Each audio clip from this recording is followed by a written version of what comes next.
So here's my 1-minute video. I have an 08 Concours 1400. Pretty easy oil change. It's actually already loosened up some of this stuff. 17 millimeter on the bottom. Let's see if we can do it without drenching ourselves. Pretty easy. And some good looking dirty oil. And then filter.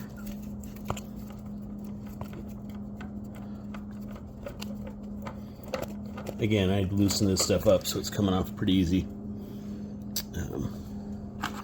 Let's save the box.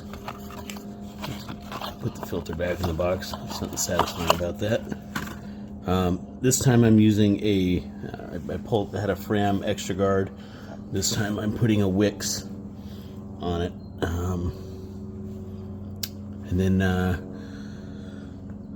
the bolt on the bottom, it says 17 millimeter. And then if you've got a filter wrench, it sure helps. I'll put a link for that stuff in the description. But here you go. Anyway, that's my 1-minute oil change. Well, maybe it's 2 minutes now, but super easy. Thanks for watching. Oh, and just in case you didn't have figured the other part out, you just do it in reverse. Wipe everything down, put your filter on, 4.5 quarts. I use full synthetic, 10W40, and we go from there.